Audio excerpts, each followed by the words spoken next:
Merci pour l'opportunité d'être avec vous une fois de plus et de partager notre vie, de faire de ce moment un moment de réunion. Le programme de direction spirituelle est pour moi une merveilleuse occasion de toucher les réalités humaines qui font partie du contexte de ma réflexion chrétienne. Je suis très heureux de l'opportunité d'être ici et de savoir que vous êtes en communion avec moi. Merci beaucoup. Et aujourd'hui, je veux commencer le programme avec un poème. En fait, ce n'est pas un poème.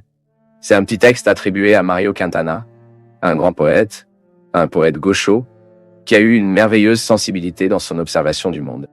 Le poète, est-ce que c'est, non? Attiré par la sensibilité, il est disponible en 4 fois en ligne.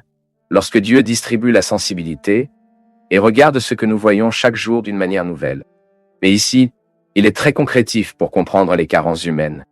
Les handicapés sont celui qui ne peut pas modifier la vie, acceptant les impositions d'autres personnes ou la société dans laquelle il vit, sans être conscient que vous possédez votre destin.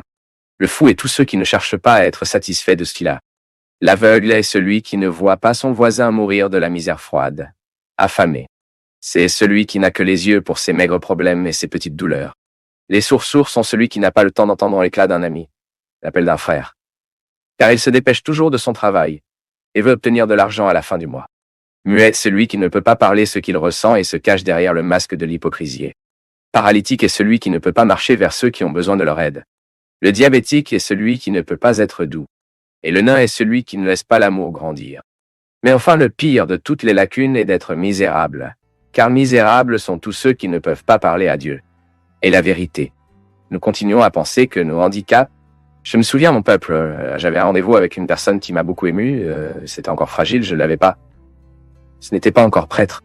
Et je me souviens que cette fille avait de nombreux handicaps physiques. Et j'étais très effrayé quand j'étais devant elle. Et elle avait qu'un sourire là-bas, dans ce fauteuil roulant, ses jambes totalement tordues. Et je suis très heureux parce que vous voyez mes plus grands défauts, donc il n'y a aucun moyen de vous cacher. Parce que c'est comme ça, non? Parfois, nous trouvons des gens si beaux, si apparemment, du point de vue esthétique, si impeccables, non? Et puis lorsque vous commencerez à vivre, vous constaterez qu'il y a tellement de laideur là-bas. Je joue toujours bien que dans la vie, nous devons être plus beaux. Et quand je dis que nous devons être plus beaux, je parle de la beauté totale.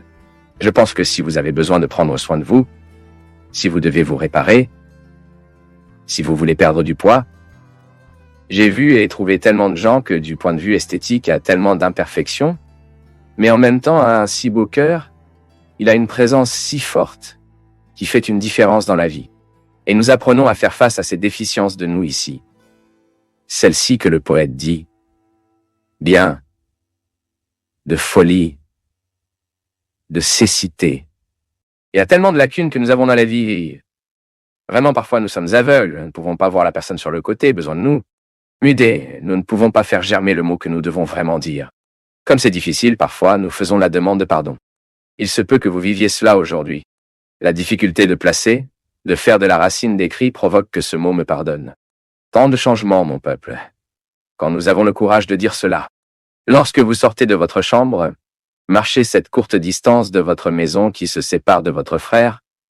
Marchez ce petit couloir qui sépare votre chambre de la chambre de votre mère. Y frapper et avoir une sensibilité et la simplicité de dire « Mère, pardonne-moi par la façon dont je t'ai traité, le mot grossier que j'ai prononcé, pour ne pas faire un effort pour travailler avec toi, marchez cette courte distance et se brottant de la voix ces mots qui demandent. Appelez qui vous savez que vous avez blessé, que vous vous blessez. La vie devient si différente lorsque nous surmontons la carence de la mutinerie, lorsque vous êtes en mesure de surmonter votre muté. Tout ce qui vous empêche de faire germer le mot qui construit, le mot qui construit. Tant de gens ont besoin de votre demande de pardon aujourd'hui. Nous prenons parfois le sommeil des gens avec notre attitude.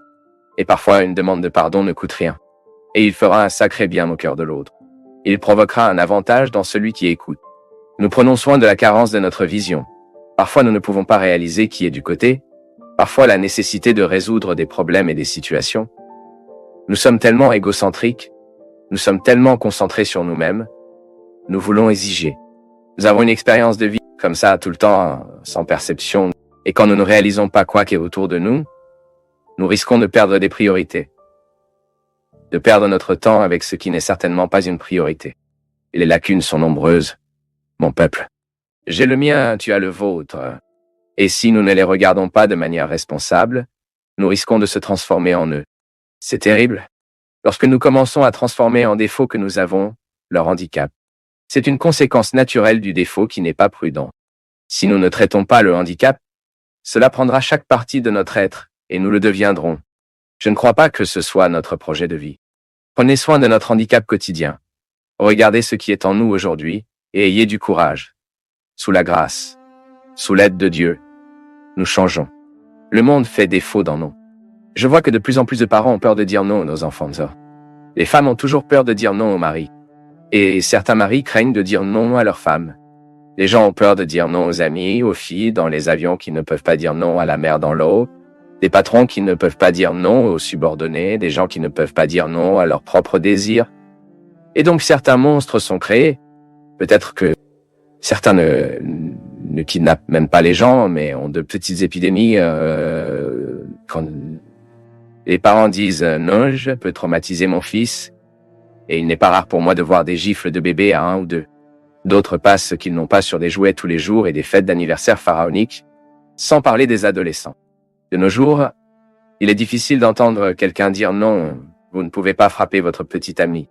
Non, vous ne regardez pas un feuilleton fait pour les adultes. Vous ne passerez pas l'aube dans la rue. Non, vous ne conduirez pas sans permis de conduire. Non, vous ne buvez pas de bière avant d'avoir 18 ans. Non, ces gens ne sont pas des entreprises pour vous. Non, aujourd'hui, vous ne gagnerez pas de jouets ou ne mangerez pas de collation et de chocolat. Non, vous ne manquerez pas à l'école sans être malade. Non, cette conversation n'est pas pour vous d'entrer. Non, avec ça, tu ne joueras pas. Non, aujourd'hui, vous êtes en punition et ne jouera pas dans le parc. Les enfants et les adolescents qui grandissent sans entendre bien, juste et ferme, ne grandissant pas sans savoir que le monde n'est pas seulement le leur. Et puis, dans le premier pas que la vie ne vous donne, et la vie vous donnera beaucoup. Paniquez. Je ne défends pas le retour de l'éducation rigide et sans dialogue, au contraire. Je crois fermement que les enfants et les adolescents traités avec un véritable amour, sans culpabilité, calme et libre, peuvent parfaitement comprendre une sanction du père ou de la mère, intuit que l'amour des adultes pour les enfants n'est pas seulement du plaisir, mais c'est aussi la responsabilité. Et qui écoute de temps en temps s'il apprend également à les dire si nécessaire. Je finis par apprendre qu'il est important de dire non à certaines personnes qui essaient de nous abuser de diverses manières avec le respect et la fermeté, même si ce sont des gens qui nous aiment. Ils ne le protègent pas, ils ne l'enseignent pas, ils ne se préparent pas. Aussi dur que j'essaie de dire non aux humains qui se croisent quand je crois qu'il est temps. Et j'essaie aussi de respecter les personnes que j'obtiens. Je ne comprends pas toujours, mais j'essaye. Je crois que c'est là que se trouve la véritable preuve d'amour. Et c'est aussi là que la solution à la violence de plus en plus excessive et absurde est de nos jours. J'avoue, j'ai reçu ce texte la semaine dernière et je le lirai. Mais je voudrais féliciter sans savoir de qui il s'agit. Mais a décidé de faire une réflexion absolument valable pour nos jours. Mon peuple, de plus en plus je me convainc. Et je parle ici dans mon livre de souffrance, que les grandes tragédies sont lentement nourries. De grandes tragédies proviennent d'une petite négligence.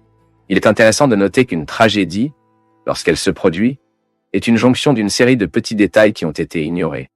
Véritable éducation, j'ai travaillé et étudié beaucoup de processus éducatifs, et je suis sûr que de nombreux éducateurs qui m'accompagnent maintenant seront d'accord avec moi. Un processus éducatif ne peut être en bonne santé qu'à partir du moment où il y a un équilibre entre oui et non. Je ne veux pas proposer un modèle éducatif répressif et coercitif, qui imposera par la force du cri, qui interdire toute l'aide. Non. Mais ce que ce psychologue propose, c'est que nous prenons la responsabilité au bon moment afin que plus tard nous ne soyons pas responsables de pires choses, de choses tragiques. Aujourd'hui, mon peuple, notre grand défi en tant que père et mère, en tant qu'éducateur, en tant que personnes qui ont en quelque sorte la possibilité d'interférer avec le processus social, est que nous éduquons les gens à la limite, à la situation que nous aurons tous à quoi faire face, où la vie nous offrira un non.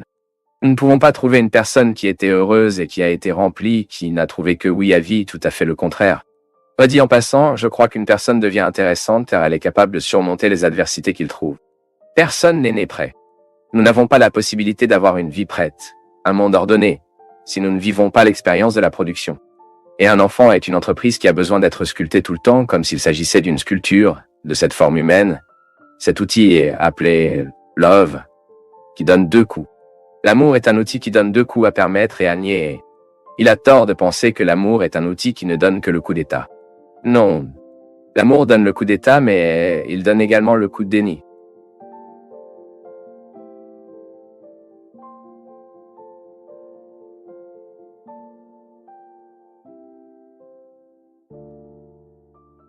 Nous du Path of Faith sommes heureux d'être avec vous en ce moment. Partagez vos perceptions sur le sujet d'aujourd'hui dans les commentaires, montrez votre soutien en aimant la vidéo et partagez-la avec vos amis.